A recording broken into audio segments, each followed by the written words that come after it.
Welcome back to the Start and Scale podcast. I'm your host, Jack Brandwood. This is the place where I speak with people who are starting and scaling tech businesses. We'll be talking with founders, investors, and everyone in between. It can be life or death of a business. A little mistake like that can take a small business just completely out. Thanks so much for listening and enjoy the episode. Tim, thank you for coming on. Well, thank you. Yeah, it's great to be here. Yes, you're Cambridge-based, right? I am, yeah. Brilliant. But how often do you come into London? I mean, it used to be quite regularly. It's probably out once a week, maybe a bit less than that at the moment. But Wow. Oh, God. it's nice and easy. Yeah, well, thanks for matching it with when we were coming down. Really appreciate that. I'm very excited to have you on. I always like to start these things off with a very deep question. Yes. Who is Tim Ward? Who is Tim Ward? He is 6'6", husband, father, 3 children, CEO of a startup that's disrupting the human side of cybersecurity, and I suppose a bit of a lifelong learner. Want to learn new things constantly. That's brilliant. I love that. And I had a conversation with someone recently about the benefits of being a technical person who then becomes a founder of a business. And I feel like a lot of the traits lend themselves very well to being a founder. You know, pragmatic, process-driven. Obviously, you can build your own products, which is always helpful. And also, just the fact that as a business owner, you're always having to learn. But that's kind of what tech is, right? It's like having consistent homework forever. Yeah, I think so. I think there's also something about age. I read something about kind of founders over 40 are more likely to be successful. Is that right? I think you bring a bit more sort of wisdom and experience from failure. Mm-hmm. I mean, I think I left my techie roots behind to a degree, and I quickly rose up and became more on the people side of trying to interface between technical people and the business. Uh-huh. So I still have that. I mean, Mike wouldn't let me near the code now, I don't think. But I think understanding it and having a rough and having worked in those departments, it does make it easier, and it means you can have those technical conversations with the client as well. Yeah, of course. Well, I'm excited to get into ThinkCyber. Yeah. Absolutely.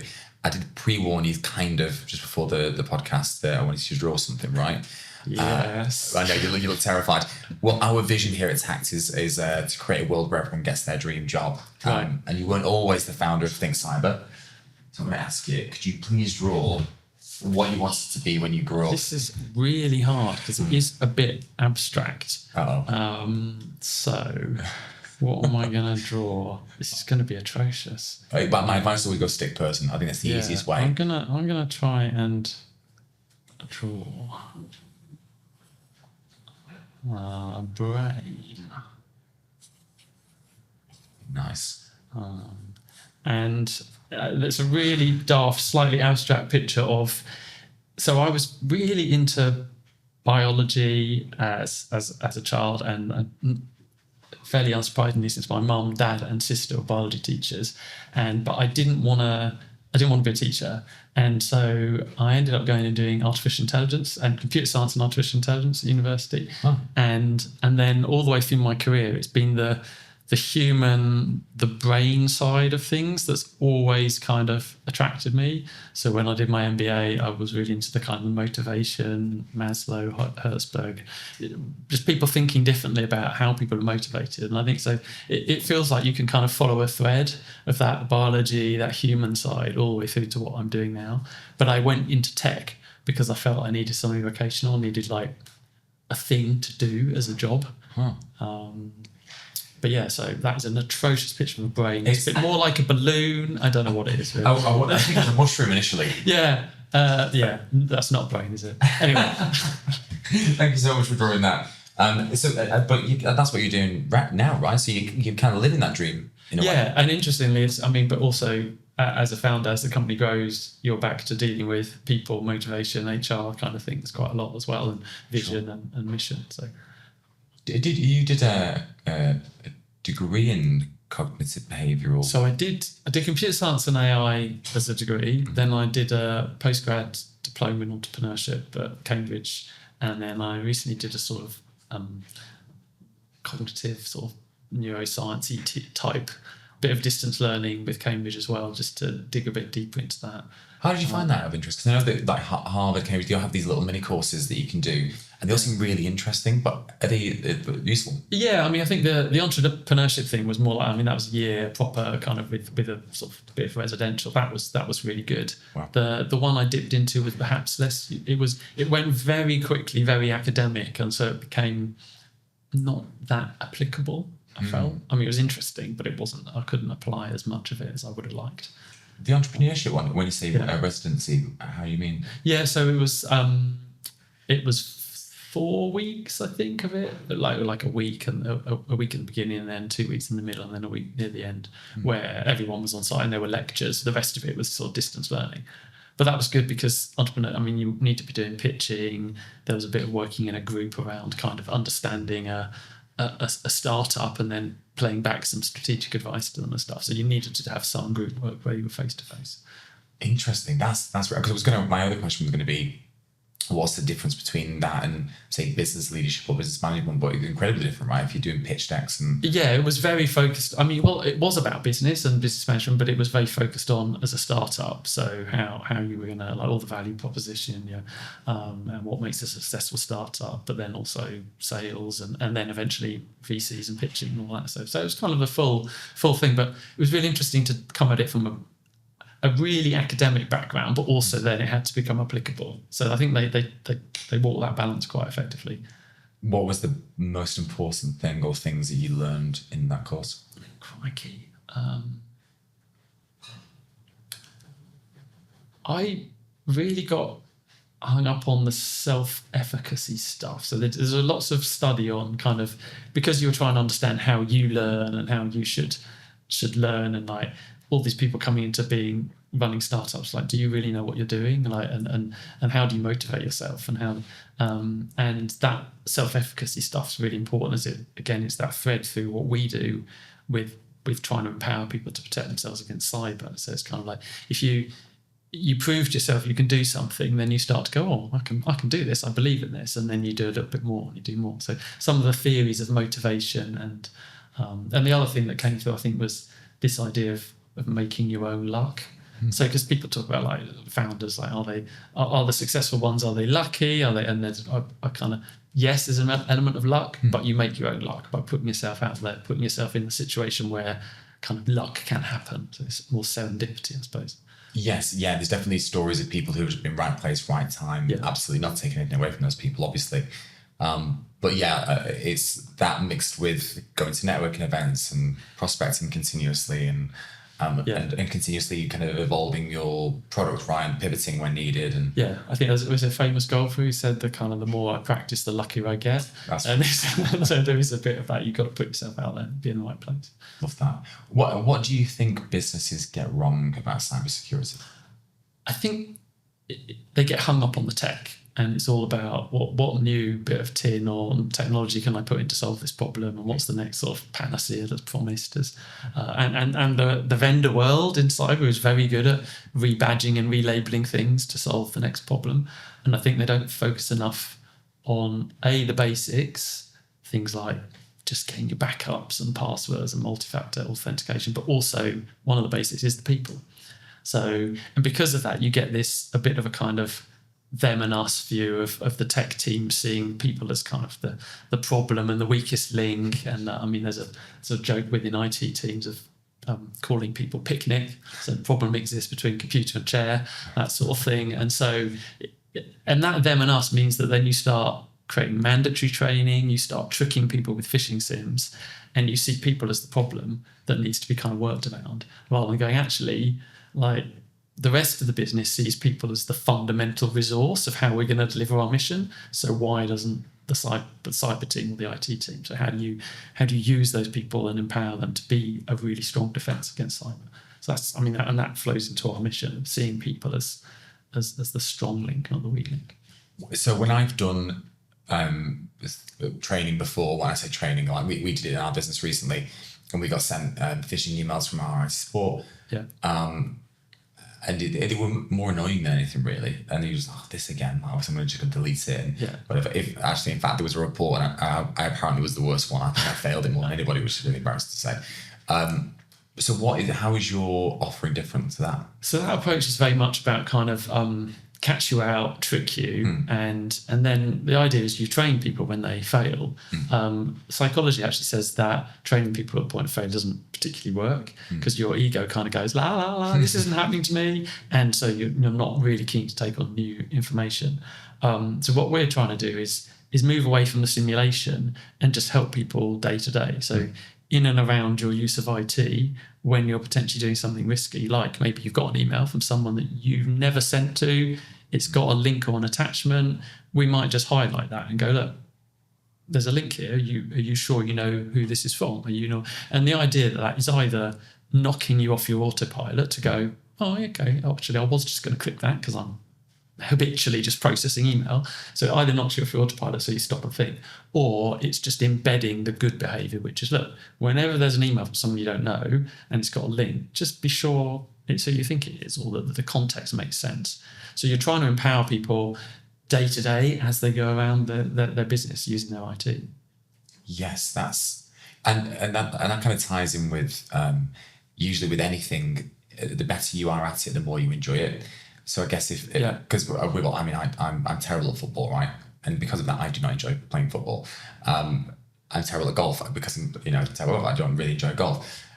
So I guess if you feel like you're terrible at something like this, you're not going to enjoy it, and then therefore you're not going to stick with it and then carry it out. Yeah, and then that comes back to that self-efficacy. So if you it's a great term, I know. And if you demonstrate in a situation where someone is able to do something and they go, and it's, lots of the habit forming theory is that, and BJ Fogg's big fan of him, and he has this idea of tiny habits, like start with something really small and then you can achieve it. And so you go, oh, look, I did something, I'm sorry. And then there's all sorts of kind of persuasion and influence techniques where you have this idea of sort of, you gain a label, you identify with being a cyber savvy person, and then you try and commit to staying like that because you've been labeled as that, or you've labeled yourself as that.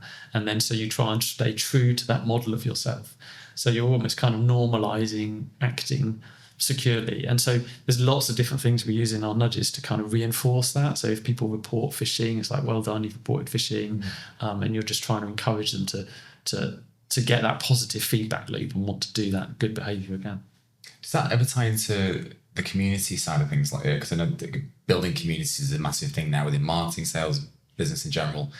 Is that tied to that? There's a little bit of that kind of social norms of like, well, if other people are acting securely, I should too. So you try and label a behavior as what everyone else is doing. So look, other people have reported phishing this month. Have you reported any? Or that the IT team have blocked all of this. Can you do your bit? And that's kind of, so you're trying to play on that kind of that crowd. There is some good moves to do community type stuff where you create champions within the industry, because we like to do what, not necessarily figures of authority, but people we like or trust, we would like to do what they do, which is why I use celebrities and stuff in marketing. But so you can do that in your organization. So you have like that these people who everyone respects are acting in this particular way. What's interesting is that isn't necessarily managers or the CEO. It might just be kind of really influential people. So if you can get good champions championing the cause of acting securely, then that can help as well.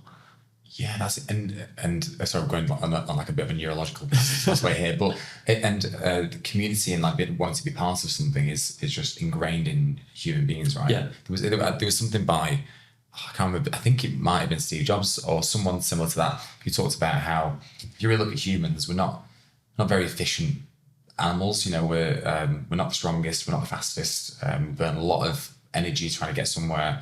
But where we set each other apart is that we are when we're together, that's when we really thrive. Yeah. I don't know if it's anything to do with that, but it's... if you can harness all your people, then you suddenly created this early warning device in your organization for bad things about to happen. And what most sort of cyber technical people will know is that the quicker you see something going wrong, the quicker you can respond to it, the less damage it's going to do, and the more likely you can kind of recover from it. And so if you are tricking and testing people with phishing sims and they hate you, then they might make a mistake and go, oh, I'm going to get in trouble for that, and they'll brush it under the carpet. Whereas if you've said, just tell us. We want to help you, want to support you. You're not going to be told off. Then you learn about something quicker, and that can be sort of life and death for an organisation.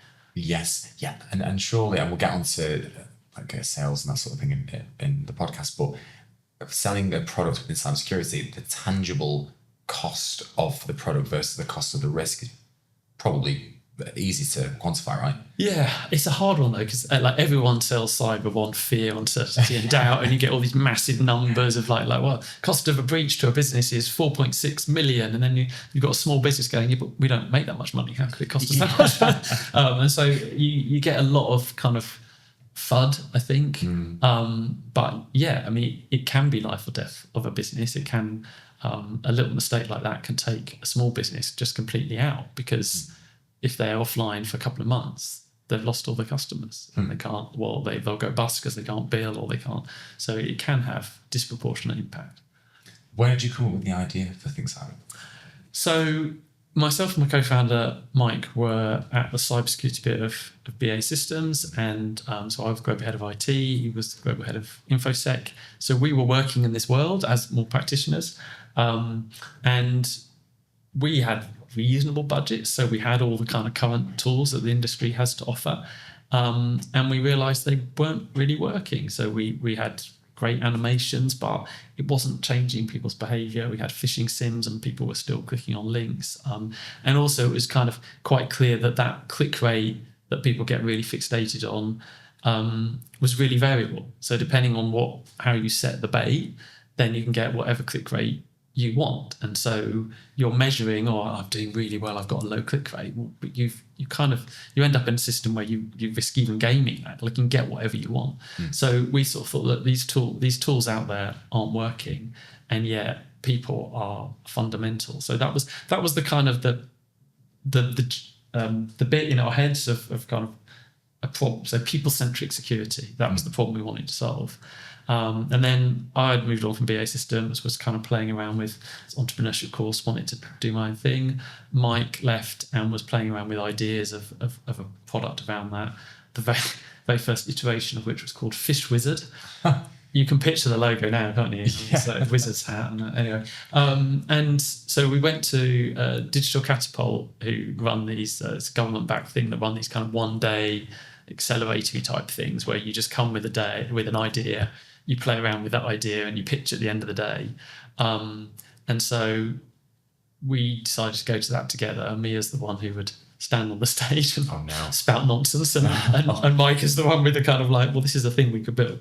And it went really well, and so over a beer on the Euston Road, we decided to see if we could make this work.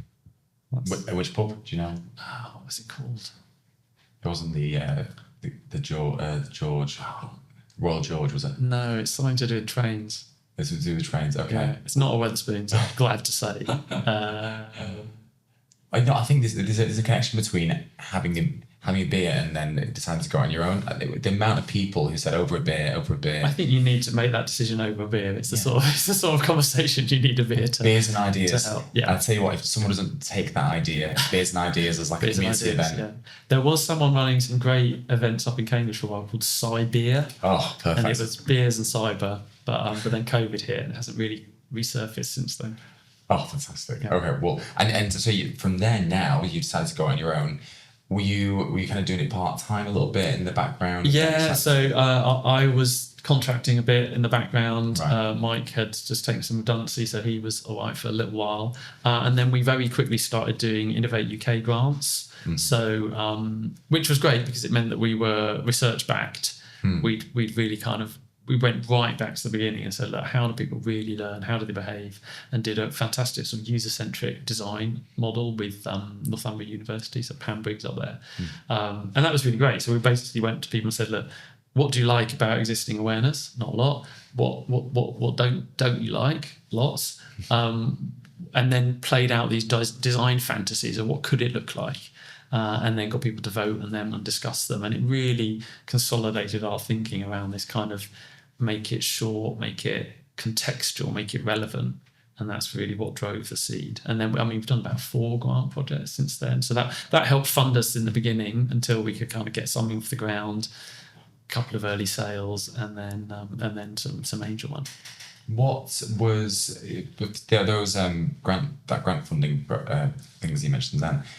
Can any business do that? Yeah, anyone. I mean, it's quite hard. It's quite competitive. And in Innovate UK, you have grants all the time.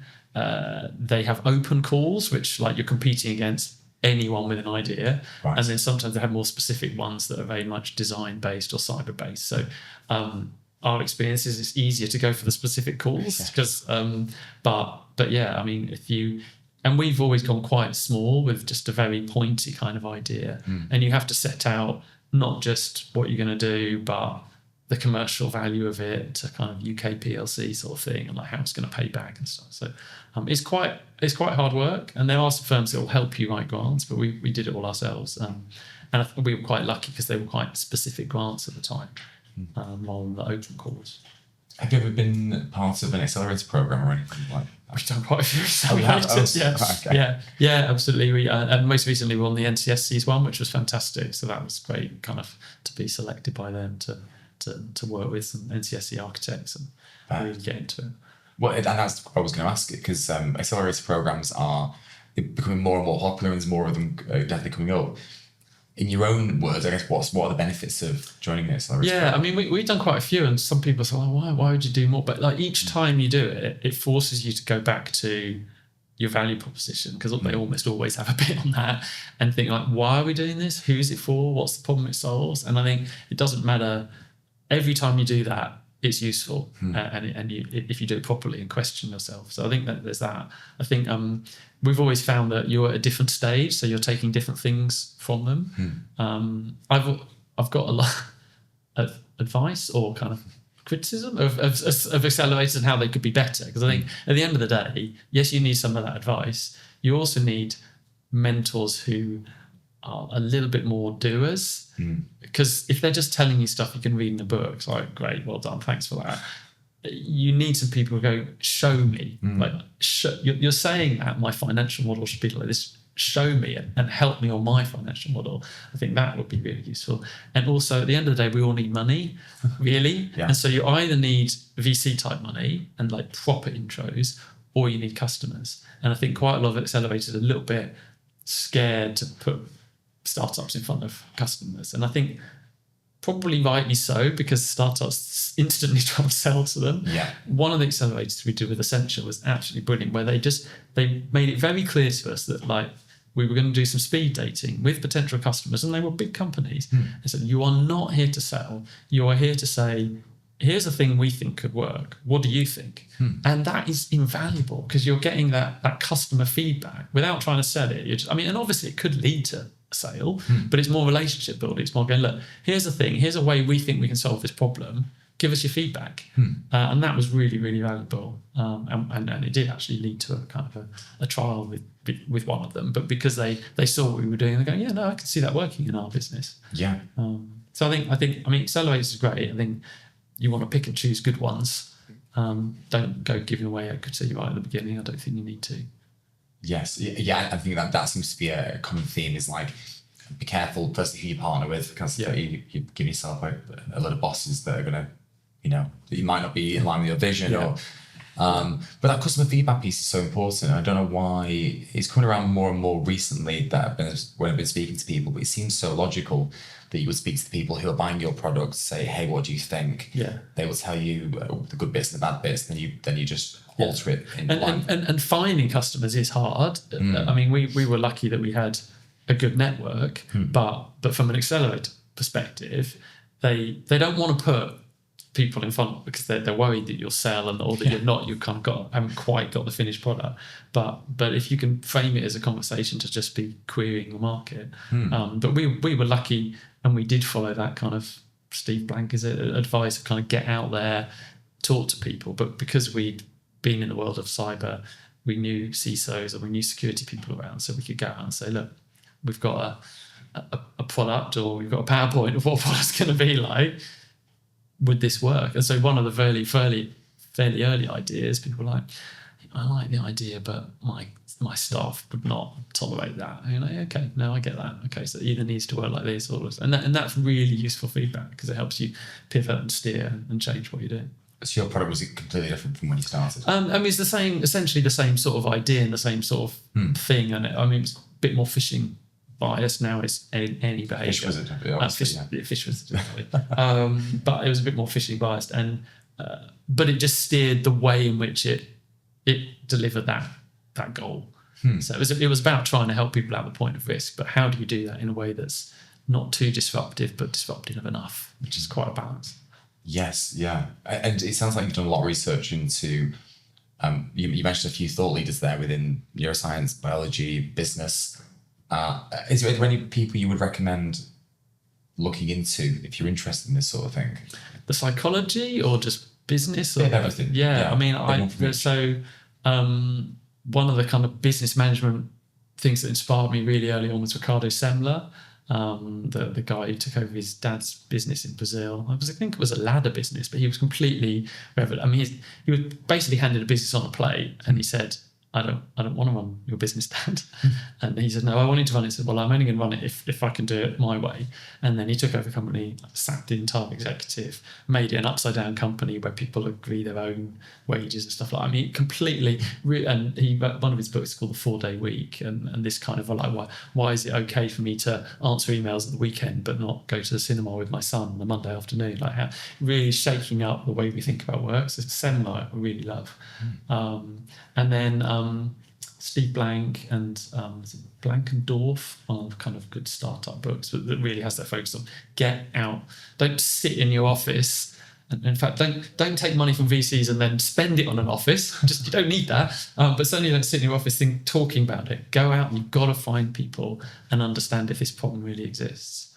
So that's a good one. And then the psychology, BJ Fogg, big fan of his work.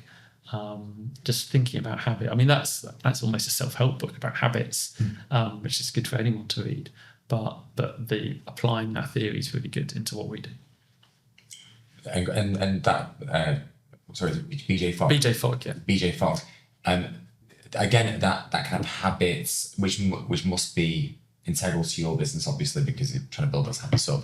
But also for business, surely, because the compounding effects of these small habits every single day must help in terms of your business and all sorts of things, right? Yeah, I think so. I mean, I'm not sure I'm quite as structured as I ought to be in the way I tackle work, but yeah, I think I think getting those good habits and a bit of process and a bit of rigor to the way you do things, definitely, especially when founder-based sales, you need to be following up and chasing all those things. But the first day you had, do you remember how that came about and what happened?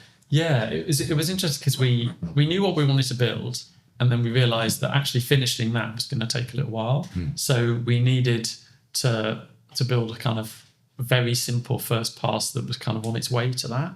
So we built an aspect of the product which we now still use and it gets us incredible engagement and helps us deliver content to people, but it's not quite behavioural nudging. And it's kind of called stories, red flag stories. And it was actually on my entrepreneurship course.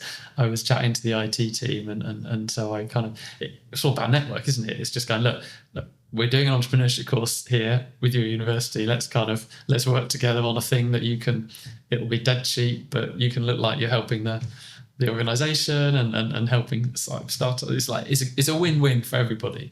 And so we deployed there, and that was really helpful just to kind of get understanding of is this a thing? Does this work? How do you deliver to customers? How do you keep them happy? I mean, the money was trivial, but it was like, yay, first sale. Someone paid for it, yeah. Yeah, and then that gives you that kind of those creds to go, we sold to someone. Yeah. How did you find it going from never having done sales, I assume, to then becoming a vendor? Because that must be a weird feeling, right? That was really weird. Yeah. Really weird. And I think, and I still would say I'm not sure I'm a very good salesperson, but then all the business we've had thus far has mostly been sold by me, so must be doing something right. And what I realised was that it came down to just the relationship building and being passionate about actually solving the problem. And we get that feedback all the time, that we come across as just wanting to solve the problem, not trying to sell our product. And so it's a real balance of being quite not pushy in the sales. And one of the first things we did to kind of build a content following and get out there in the market was just start connecting to people, saying, look, we're doing something really different. I'm going to be posting lots of useful tidbits about it. Let's connect. And never following up with that curse of a kind of, you've connected, here's a demo. Let's synergize. Yeah. It's just all that crap we get on LinkedIn, which actually quite often we moan about and go, look, you're doing the rest of us a disservice because no one will connect to us. Yes. And we did. We just pushed content out and we got quite a following. So it was interesting finding strategies to sell that kind of aligned with our strengths and the way we kind of believed in the world. And yeah, I could probably close a bit quicker. like to get better at that. But yeah, it's a real transition but they do. I mean, like if no one could be more passionate about your product than you as one of the founders. So you are a good salesperson at the beginning, even if you don't believe it. Yeah, and you're clearly a pragmatic person, right? And mostly sales is just selling to people who can do with it and who would want it and who need it. Yeah. So, and if they have a genuine problem to solve, then you're just kind of describing that problem to them and just saying, like, this is how we... So sales shouldn't really be that hard unless you're selling to the wrong people, right? Yeah. But you don't try and be someone who... you're just very pragmatic. You've kind of like... It should be very straightforward, and I think a lot of people complicate it. And I think, like you said there, giving things away for free, as much value away for free, tends to pay dividends. Like you said, that the cyber advice through your community, your LinkedIn page, I assume that sort of thing works really well for you. Yeah, we were just putting interesting things about psychology out there that people go, oh yeah, this is a different perspective.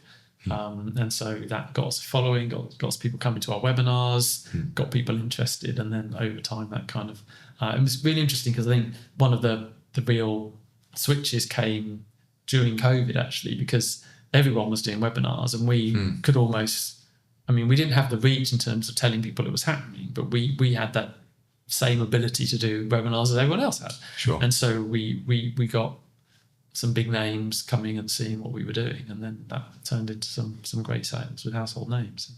How did you identify people that could do with your solution? I mean, initially, so big organizations do tend to have someone whose role it is to focus on awareness and culture and stuff. So it's kind of within the big organization will have someone within the CISO's team who is head of culture, awareness, education.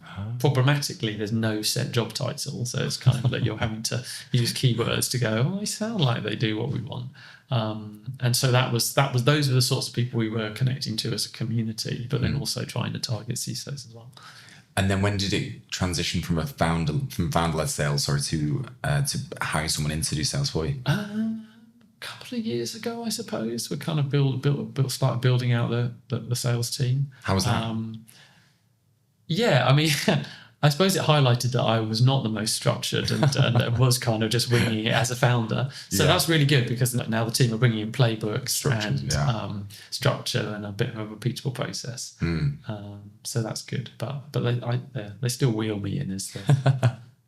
That's your job now. Yeah. Here's it. I mean, I think I've been called the middler, and I'm not sure what that means. But like, wheel Tim in, go hi, and then send him off again. But. Yeah, and again, I feel like you would get really interested in sales and like forecasting and like pipeline and how that all works, because it is quite an interest. You can go down a rabbit hole with it, right? Yeah, I can spend a long time in a spreadsheet trying to analyze time to close and stuff like that. I'm thinking, is this really adding value? Yeah. And so I'm again trying to push myself away from doing that. But yeah, I think, I mean, and also thinking about the messaging, like what exactly do we want to be saying, and how does that differentiate us, and what's the essence of what we do? And one of the things we're focusing on a lot at the moment is how do you get people understanding that this is a strategic thing, and most CEOs and business leadership get that their staff are their biggest kind of competitive advantage and they're a strategic asset, and yet in cyber they're not seen like that. So can we change the language to get people thinking about, look, well, everyone else in the business sees staff as a strategic asset, they are therefore to cyber as well, so how do we empower them? because that really aligns with our messaging of kind of being nice to your staff and using them to solve a problem rather than seeing them as the problem. And you sound like your value proposition and your messaging is really switched on and like dialed in. Two really bad business terms there. I'm really sorry for anyone listening. But it's great. We're talking about curveballs. So Yeah. Let's connect. But it sounds amazing. You've clearly done a lot of work on it, right? And you mentioned there that those accelerator programs were really valuable for that. Any other advice for someone who's trying to work out their value proposition, and where should they start? What should they do? How can they get that? I mean, I do think the original Strategizer books on the business model canvas and the value proposition are brilliant books. And we've tried to walk through that process several times. And it's so easy to read it, go, yeah, that's a good idea. I should do that workshop. And then you just skip to the end and maybe have a stab at drawing one yourself. But actually make yourself go through it and go, like, write down all the jobs that need to be done by this. Because then it sets what you're doing in context. And you will find yourself hiding away from admitting that maybe this is more a vitamin pill than a painkiller if you don't do it properly. And then sort of really, go back to the basics. I would really recommend. Yeah, get going like 4, 5, 6 books of like just business value propositions, that sort of thing. Yeah, I mean, the people who came up with value proposition, I think it's the business model canvas and the value proposition books. They're two like big, like almost like kids' picture books almost. Right. But they really walk you through step by step how to do a value proposition canvas, and like right, first list out all of these things on post-it notes, and if you sit down with your co-founder and actually do that, you will get the right results. Don't just kind of skip to the end and go, yeah, I've thought about that. We've decided our value proposition is this. I think it is a proper process because it makes you think hard about it, and you'll be more creative and you'll come out with the right answer. People I assume probably just want to rush through it, right? And have it. Yeah, rather than, but it is, like you said, it's something that you need to think about and really meditate on. Yeah, I mean, I don't know. I mean, maybe that plays to my preference is always to go back to there's people have done this before. Don't try and make stuff up. There's a theory, there's a model that we can go back to and find how people. I mean, we might tweak it and we're not going to be slaves to it, but let's go back and find out how the experts have done this. Right, okay, here's a model. Let's try that. Let's play that through and see what comes out. That would be my approach, rather than winging it and thinking you know the answer. Great advice. I completely agree. We when we first started, we're a recruitment agency, right? That's our business. And you think we'd be experts at hiring. The first kind of 2 or 3 people we hired, really bad hires. And again, sorry if you're listening to this. But really bad hires. We made massive mistakes. They didn't last in the business, obviously. And we said, all right, we need to go away and do some research on how we do this. And I absolutely love reading. Read a great book called The Who Hiring Method. And it's fantastic. And we based our hiring off that since, it took time. It took about 2 weeks really to get that in place. But since then it's worked a treat, and it's saved us copious amounts of time and money since. It's that whole thing like being patient, not rushing it. This will take time. Aggressively patient is something someone said once. Be aggressively patient, right? But yeah, sorry. Anyway, I lost my train of thought then. ThinkCyber, where are you at now as a business? What's going on? So we took late seed raise in February. So been growing the team both in terms of sales team, but also product to get out there and enhance various bits of the product. So that's going really well. We've got some great traction with some really good household names, and who have spoken on stage with us, which is great. So we were at InfoSec this year. We're talking with Doc Martens and Welsh Water and Unilever and people like that.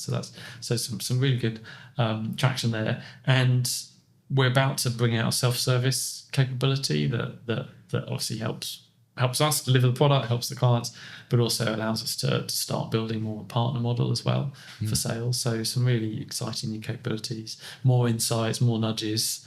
It feels like next year there's going to be a lot going on. How did you find finding that seed round funding? It's really funny because I feel like I was raising forever prior to that. Like even right at the beginning, you're going out and you're pitching to people, and in the early days, you're kind of like, why am I doing this? Like it's far too early. We haven't really got a thing we've got no traction and you're being sent away. Like, yeah, come back when you've got a customer. Come back when you got 5 customers. Come back when you've got 10 customers. But it all improves your confidence and helps tweak your messaging. But I think what really, really made the difference was, we got a bit of traction, so we could show product market fit. But then we worked with a great advisor and now friend, Phil Guest, and we just went right back to the basics and changed the pitch deck from being this thing where I was almost selling to cyber people to being right, no, you're selling to lay people here. This is like, you don't assume any cyber knowledge, and much more ambition in the thing. So stop being typically English reserved, kind of like, it might be a successful business model, and be like, this is going to be bloody brilliant, because it is, and we do believe that. But you're always a bit, I don't know, can't say that, can I? Yeah. So just be really ambitious, and then having done that, suddenly we were talking the right language, and we got getting lots more people interested, and they could see the traction, they could see the credibility of the founding team, and things started to fly from there. But it felt like a long, hard road of just constantly pitching forever. But that helps you build your confidence. So I don't really have a problem now jumping on a stage and whittering on about ThinkCyber red flags, because I've done it so many times, and I think that's what you need. And it helps that you're passionate about it and clearly an expert on it as well, right? And you mentioned there about consistently raising, and you have to have a lot of grit to be a founder, obviously. Other than them 2 obvious ones, what are some of the common traits or the best traits a founder can have, do you think, to really make a go of it?